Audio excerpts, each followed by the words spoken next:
Welcome back to a Celtic State of Mind. It's an absolute pleasure this afternoon to be joined by Chris McElwain, and we are here to speak about the Scottish Cup clash between St Mirren and Celtic. Celtic ahead, Chris, that's the most important thing to discuss. And we did it with a bit of style, didn't we? We did. Yeah, I liked the way we started. I think, first of all, it's been a really open game, whether that's partly down to our change of formation. And actually, I think we've got to give some credit to St Mirren. They're having a real go at us today, as was evident towards the end of that half. But yeah, I thought some of the build-up play was great. It was good pressing. What we spoke about earlier on in the game, in the show, guys running forward at pace when we're in possession was great. And I actually thought the positional play from Kyogo was really encouraging. He was, because he was dragging the defenders forward, he was picking up pockets of space around that box.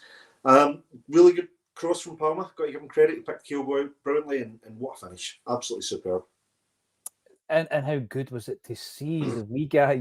I think in the first half, he has picked up the pockets of space. He's been so isolated recently, Chris. And we spoke before the game about tempo and the fact that it's not just about the wingers not finding him. He's making all these runs, but by the time he's making them, we've been so slow to get to that point that the defensive unit is reassembled, it's regrouped, and we just can't get the space. Kyogo, I thought, the move starts was a fantastic ball from McGregor. He breaks the defensive line, doesn't he, with a great Palmer. Yeah. And then the ball from Palmer, I'm sitting thinking there, Charlie Nicholas style, Chris, I'm sitting there thinking Palmer's taking too long. He's taking too long to get the ball in, but he's obviously seen this run from deep that Kyogo's made, brilliantly timed run, and it was an excellent pass by Palmer. He gets his assist. We'll come back to him in a minute because obviously that's not been the only thing he's been involved in the first half. But we've got to give credit to McGregor for the pass. And I think overall the performance by McGregor has been excellent in that first half. I think it's been, I pointed to it, in the earlier show there. I think he's been a bit stifled. He's not really looked his usual self. There was a couple of occasions in that first half I thought he was excellent. I saw him winning possession at one point and driving the ball forward was great. That pass to Palmer was absolute world class. And I think he's had more of an influence and more of a presence, which has been great. And I think, again, because St Mirren are, they're having a real go as well, he's going to be vital, I think, in this second half.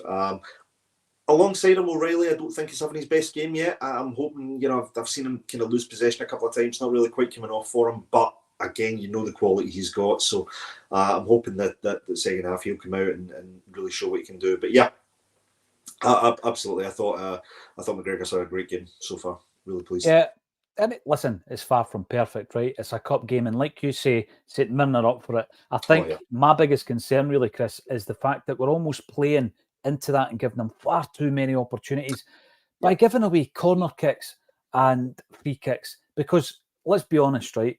We're not great at defending them. We'll come back to Hart because I'll tell you what, get out of jail card from Hart there as well. Brilliant save near the end of the first half. I look at that defence. I'm looking at Tony Ralston at right back, and everybody knows I favour Tony, right? So I need to disclose that before I say this. I think Tony has been, as Joe Hamilton said, solid in the first half. Yeah. He will put his body on the line. I think you then go over to the left-hand side in Bernabe. We know what his defensive frailties look like. He has, for me, tried to join up the midfield into the attack.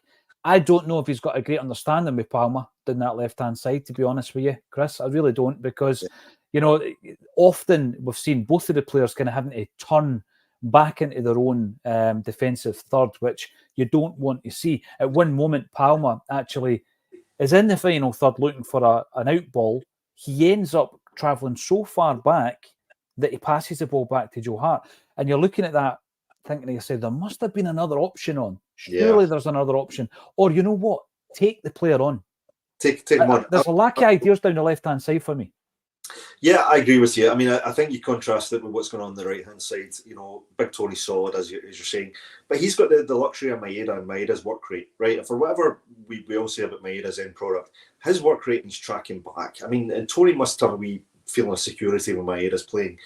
With Bernabe, and look, Bernabe, again, he's shown good work ethic today. I think he's been good at it. He tracked back at one point, made a pretty decent tackle. Actually, kind of thought he got the player, but we got away with it. I thought his work ethic's been good. but his positional play gives me the fear. It really does. I mean, I always want to tie a bungee rope to this guy just to keep him in his zone. You know, I really do. But I think that the downside, right, is you've got Palma, who isn't really known for his tracking back, and he's supporting Bernabei defensively. So when Bernabei's venturing forward, you've not really got the cover with Palma.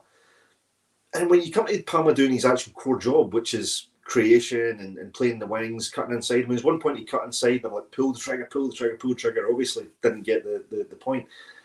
It just takes a wee bit too long to make a decision for me. It takes a bit too long to make a decision, and I think his lack of pace is becoming apparent as well. He struggles. He's definitely got good ability on the ball to get, to take players on, but he just doesn't have the pace to pull away from them, like say a Maeda can. Yeah, and by the way, this is all about opinions, and we've had a few opinions since Chris came onto the show. A really good addition, a bit of a deadline day signing, but you have been likened to a couple of body. And by the way, I'll always bring this up, right? I'll always bring it up. You have already been likened to Jamie Oliver, Michael Ball, and now Gordon Ramsay's getting chucked into the mix as well by Michael McDonald. Michael, thank you for bringing that out. I'll not unsee that now, unfortunately. RS, is O'Reilly all right? He's way better than this. He's not been at his best today, I've got to say, but I think that there was some concern before the game that we were actually taking a central midfielder out of the equation, Chris, and people were saying we're already, getting overrun sometimes in the midfield with the midfield three. I think McGregor's been outstanding. Or okay, O'Reilly's not been able to link up the offensive play as much as you would like. There was a couple of moments. There was the through ball to Ida in the first half that I felt, you know what, Ida gets his shot in and it's deflected away for a corner. So there are moments, but I don't think he's having a particularly bad game. It's just that, he has set really high standards this season, hasn't he? I think that's what it's down to. Yeah, I mean, I think, look, he's we know he's got the ability, so this is not a case of having to go at O'Reilly. I just think today the bounce of the ball, the link up's just not quite worked yet. But O'Reilly for me is a player of moments, right? He's one of these moments players. He turns up and produces on the when you really need it. So you always think it just takes one cracking assist, one brilliant through ball, or one drive into the box and shot. So yeah, for me, I think he'll come good. I get why people are saying we're looking a wee bit overrun. I think some of that you have to give credit to St Mirren. I think they're being quite physical. They're pressing forwards. They're putting us under a bit of pressure. But I think what that is doing is it's opening up spaces for us to exploit, either on the counter, if we could just be a little bit faster and moving the ball forward. I think Ida is doing really well. He's making some good runs. He's not been quite as involved as he would probably want to be. But he did really well to create the space for that shot that was deflected past. You call it a half chance, but I think his strength looks really good. I mean, he's holding players off and he's turning. So I think, if we just get a wee bit more service to him, I think he could really do something. But no, weirdly, I'm less concerned at halftime in this game than I've been in the last two games. The last two games I've gone in thinking, don't know where a goal's coming from. I think the way we're playing, I could see a couple more goals coming. So I'm still confident in my prediction earlier on. Now that's a decent point, because I think the halftime break does something to Celtic this season. You look at Aberdeen, it's nothing each, but in terms of the first half, fairly controlled, composed performance by Celtic without having that cutting edge. Aberdeen came out the traps in the second half and really went for it. I think the difference this time round is that St Mirren have been attacking us. It's not been all one-way traffic from Celtic. The Ida chance we spoke about, where he wins the corner after the Matt O'Reilly pass, that was the first of three chances we created in a 5-minute spell. And I thought at that moment, we're turning the screw here. There was the media chance from a Palma cross. I thought he'd done pretty well. It was almost like a side of the boot, not quite a back heel. And Maeda shooting from Ida. That was an Ida Kyogo move rather, that Ida got a shot in at the end. And I'm looking at that, Chris, thinking we're going to get another goal just before the break here. But St Mirren responded. I mean, the Gogic overhead kick, seriously. He's a player that I think he's more of an enforcer. I wouldn't expect him to be scoring overhead bicycle kicks. What a save by Joe Hart, though. Yeah, he doesn't have the Latin trickery, kind of look about him, does he?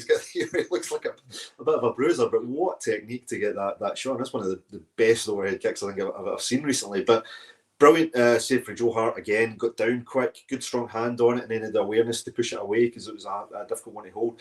I actually think Joe Hart's commanded his box pretty well today. When we wobbly moment earlier in the half, but getting out, he's punched a couple of times. I thought could he have caught that, but actually he's punching it out to the side, and he's getting it well clear. Which is, if you're not going to catch it, that's what you want. Defence. I mean, look, we look a wee bit fragile from the set pieces, and St Mirren have had a fair few, but we've weathered it.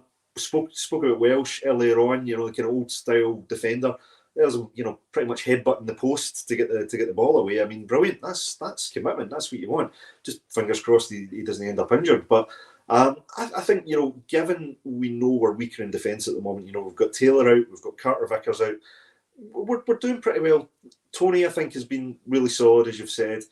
Scales, I think, he's doing okay, and he's playing the ball out again, which is good. And I think Welsh is doing his job, so can't complain. The back four, I think it's got to be said at the beginning of the season, that's your second choice back four.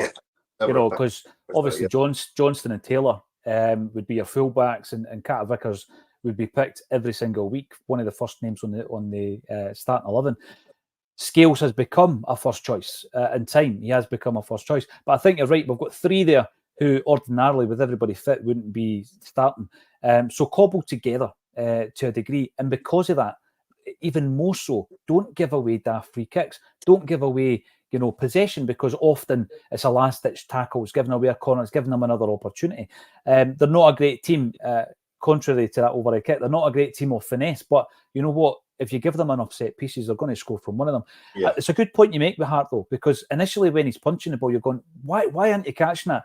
But if he sees a bit of space there, rather than allowing St Mirren to regroup, he's trying to get the ball out quick and start that attack. I'm keen to get some of your points in. That pitch, it doesn't look like a great pitch. There's been a few bobbles in that first half as well, says John Boy. And we've also got this here. I don't like seeing anybody diving on a football park. Barry McCluskey points it out. That was embarrassing from Palmer. It wasn't even a good dive. Not acceptable at Celtic. There was no way he was getting anything. But the big point is, I don't like seeing it. But I certainly don't like seeing it, right? And somebody made the point, I'm trying to find it here, where there's no need to make it because we're 3 against 3 at the time.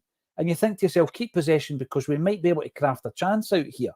And it's just that I'm going to lump it in with that lack of discipline that I've spoken about before, right? Yeah. Whereby, defensively, he's got a lack of discipline. I think he's picked up a load of daft yellow cards. He's been suspended since he came to Celtic. I'm going to throw this in here as well because it's about retaining possession. The minute you dive and give away a free kick against you and get a booking, it comes down to discipline for me, Chris. It does. I think, the dive, as you say, I thought was needless, but it highlighted again that little lack of pace that Palmer's got. He'd actually got past his player, but he just couldn't get away from him. He couldn't get away from him. Now, for me, he's taking the cheap, easy option there. I looked at it a couple of times. I wondered, was there a coming together with the legs? But the more I see it, I can't really see enough contact there for the penalty. And and the fact he's taking a booking. I think, for me, I want to see my wingers, if they've got an opportunity to cross it, play it in, hold the ball up, create the attack. I would rather see them doing that than trying to win a penalty, particularly with our penalty record this season. But we've got Ida now. We've got Ida now, right? We've got Ida, yeah. But Palmer's on the pitch. You wouldn't want to be pull rank on that one. But yeah, we do need to be a bit more mature, a bit more disciplined. And again, I think you look to guys like McGregor. You look to the more senior players to kind of try and instill that on the pitch. The manager can do his job in the dressing room and from the touchline, but you need someone like McGregor pulling him aside and saying, "Hey, sort it out. We're winning this game here. There's no need to be doing that. Let's try and stay in control of our own destiny. Because we go down to 10 men, I would feel the worst." Yeah, I'm going to bring this up from Hoopy the Doug. I don't know if it is the Hoopy. He looks a wee bit meaner without the mask on. Still too slow. 20 passes when 3 would do. I think the goal epitomises this point that Hoopy the Doug is making, right? Yeah. McGregor to Palmer to Kyogo, goal, right? And see, breaking the lines. I want to see more of that from Scales and Welsh. Now, too much sideways passing to each other, turning around, back to Hart. Too much of that. Yeah. And it's about, obviously, the wingers have to be alive to it as well to try and create that pocket space behind the fullback, breaking the lines. But you're absolutely right, Hoopy the Doug. And that is why we're ahead, because we have been more incisive with the passing move in that particular instance. and it resulted in us breaking a deadlock. Yeah. I think just simplify it a little bit. Don't over-engineer the attack. If you sometimes think, get this mentality of, if we've got a shot on, take the shot. You never know, the keeper might spill it, and we get in with the deflection. Might take a deflection off a player, one of theirs, get in the net. And so if you're driving in, you might get a penalty. So I just think, let's be a little bit more direct, a little bit more on it in terms of the attack, because I think watching this, despite, giving St Mirren earlier credit, I think we're the better team. Yeah, I would say so as well. Full-time broadcasts are always more lively and busier as well, but I've got to thank 1,100 plus watching the halftime bulletin there for St Mirren 0 Celtic 1 at full time. However, because we do get a bigger audience, I'm going to thank a few people for supporting us over the weekend over in Belfast. There's quite a few people to thank for lovely donations to the charity endeavours and also gifts as well to Acsom. So thank you, and I will be naming them at the end of the broadcast as well. Hopefully we'll be talking about a win by that point. Let's go back to the action then. Thank you all for tuning in. As always, get your comments in and join us again at full time for a Celtic State of Mind. That'll be myself and Chris McElwain. Thank you all for getting involved, and hopefully we'll be cheering the boys into the next round of the Scottish Cup.